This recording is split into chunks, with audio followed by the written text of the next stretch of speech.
వృషభ రాశి.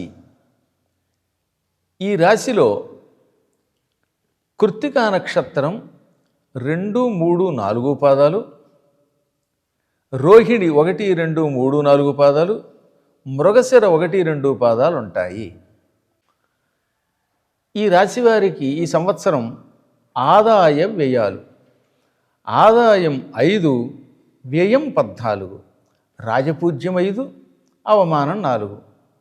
కందాయ ఫలాలేమో కృత్తిక 2, 1, 0, రోహిణి 5, 2, 3, మృగశిర 0, 0, 1. సంవత్సర ఫలం ఎలా ఉందో తెలుసుకుందాం. వృషభ రాశి వారికి గురుడు జూన్ వరకు తామ్రమూర్తిగా ఉంటాడు గనక సామాన్య జీవితం నడుస్తుంది, పెద్ద గొప్పగా ఉండదు, అలాగని నీచంగానూ ఉండదు.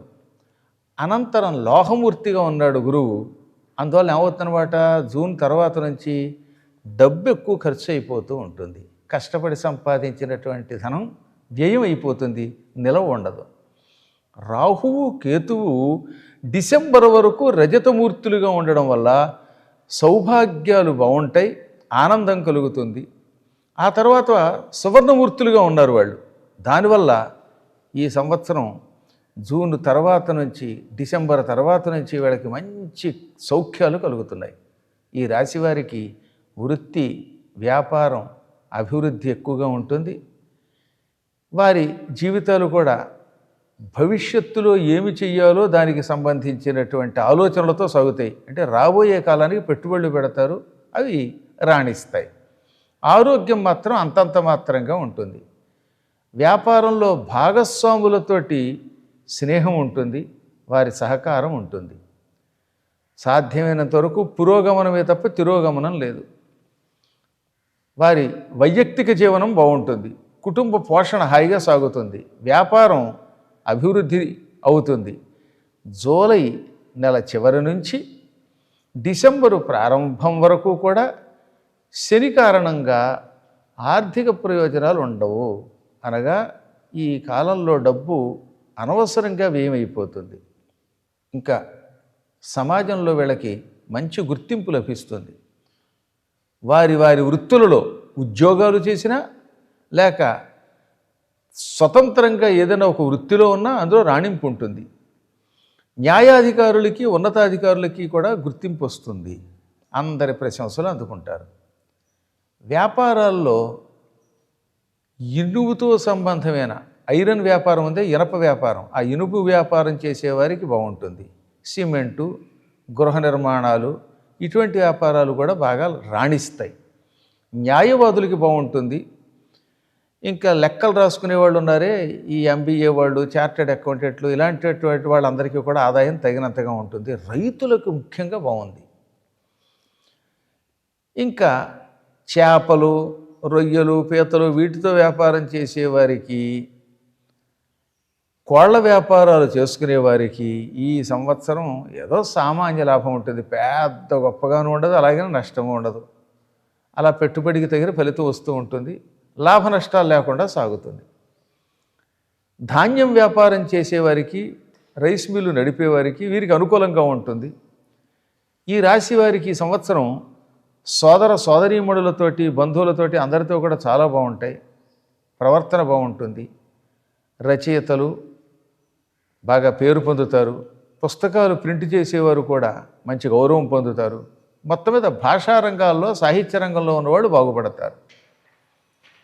విద్యార్థులు, అన్ని రంగాలలో ఉన్నటువంటి విద్యార్థులు, ఏ విధమైనటువంటి గ్రూపుతో చదువుకున్న వాళ్ళైనా విజయాన్ని సాధిస్తున్నారు. గృహాలలో సౌఖ్యం ఉంటుంది. రాహుకేతువుల ప్రభావం వల్ల ఇంచుమించుగా సంవత్సరంలో ఎక్కువ కాలం ఉత్సాహంతో గడుపుతారు. ఆర్థికాభివృద్ధి ఉంటుంది. బాగా పై చదువులు చదువుతారు. అన్ని పనుల్లో విజయాలను పొందుతారు. ఇతరులు కూడా వీరికి ప్రోత్సాహం ఇస్తారు. వీరి అదృష్ట సంఖ్య 6. బుధవారం, శుక్రవారం, శనివారం వీరికి అనుకూలంగా ఉంటాయి.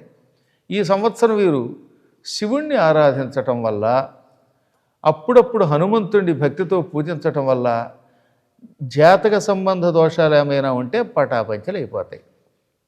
ఇక వృషభ రాశి వారికి ఏ మాసంలో ఎలాంటి ఫలితం ఉందో తెలుసుకుందాం. మార్చిలో హఠాత్తుగా ధనలాభం ఉంటుంది. భూవృద్ధి, గృహవృద్ధి ఉంటుంది. పొలాలు కొనడమో స్థలాలు కొనడమో లేక ఇళ్ళు కట్టుకోవడమో చేస్తారు. శుభకార్యాలు నిర్వహిస్తారు, సుఖం పొందుతారు. ఏప్రిల్లో మొదటి 15 రోజులు ధనాభివృద్ధి సౌఖ్యము ఉంటుంది. ఆ తర్వాత క్రమంగా కొంచెం ఇబ్బందులు ఉంటాయి, ఖర్చులు ఎక్కువగా ఉంటాయి. వృత్తి ఏ వృత్తిలో ఉన్నటువంటి వారికైనా రాణిస్తుంది. ఇంకా మే నెలలో గవర్నమెంట్ ఉద్యోగం చేసేవారికి స్థానచలనం ఉన్నది. ఒక్క వారికే కదా, చాలామందికి ఈ రాశి వారికి స్థానచలన సూచనలు ఉన్నాయి. ప్రయాణాల వల్ల డబ్బు ఎక్కువ ఖర్చు అవుతుంది. మానసికంగాను శారీరకంగాను కొంచెం ఒత్తిడి పొందుతారు. కుటుంబానికి దూరంగా ఉంటారు. భూములు మాత్రం కొంటారు. జూన్ నెలలో డబ్బు బాగా ఖర్చు అవుతుంది. శరీర వ్యామోహంతో శరీరాన్ని అందంగా ఉంచుకోవడానికి కావలసిన పరికరాలు ఎక్కువ కొంటారు, అనవసరంగా ఖర్చు పెడతారు. అవేవో ఫేస్ పౌడర్లు అవి ఇవి కొని బాగా క్రీములు కొనుక్కుని డబ్బులు ఖర్చు పెడతారు. వీళ్ళు కళారంగాలలో ఉండి 10 మందిని ఆకర్షిస్తారు. జూలైలో సమాజంలో బాగా గుర్తింపు ఉంటుంది. ఇంకా రియల్ ఎస్టేట్ చేసేవాళ్ళు, ఈ యంత్రాలతో ఉద్యోగం చేసేవాళ్ళు, యంత్రాలు అమ్మేవాళ్ళు, బాగు చేసేవాళ్ళు, వీళ్ళందరికీ కూడా ఆదాయం బాగుంది. రాజకీయ నాయకులకి అయితే మంచి గుర్తింపు ఉంటుంది, కుటుంబానందం ఉంది, వ్యాపారం చేసేవారికి కూడా ధనలాభం ఉంది. ఆగస్టులో అన్నదమ్ములు కలిసి ఉంటారు, ధైర్యంతో జీవితాన్ని ముందుకు నడుపుతారు. కళారంగంలో ఉన్నవారు ఎక్కువ బాగుపడతారు. సెప్టెంబర్లో ప్రారంభంలో ఇబ్బందులు ఉంటాయి, క్రమంగా అవి తొలగిపోతాయి. శత్రువులు మిత్రులు అవుతారు, మంచి వేళకి భోజనం లభిస్తుంది, వ్యాపారం వాణిజ్యం అన్నీ రాణిస్తాయి. అక్టోబర్లో అనుకున్న పనులు అనుకున్నట్టుగా నెరవేర్చుకుంటారు, కార్యసిద్ధి అవుతుంది, కొత్త వస్త్రాలు కొంటారు, ధనధాన్య అభివృద్ధి ఉంది, సుఖంగా బతుకుతారు. ఇక నవంబర్లో ప్రారంభంలోనేమో కొన్ని ఇబ్బందులు ఉన్నాయి, అనారోగ్యం ఉంది, క్రమంగా ఆరోగ్యం పొందుతారు. ఉద్యోగులకి శ్రమ ఎక్కువ, అధికారుల యొక్క మెప్పు అంతగా ఉండదు, కానీ ప్రయత్నించాలి. ఇక డిసెంబర్లో భార్యాభర్తల మధ్యలో సంఘర్షణ ఉన్నది. ఈ రాశి వారికి జాగ్రత్తగా ఉండండి. ఉద్యోగంలో అభివృద్ధి ఉండదు. ఏదైనా కష్టకాలం డిసెంబరు, ఆ సమయంలో హనుమంతుడిని భక్తితో పట్టుకోండి.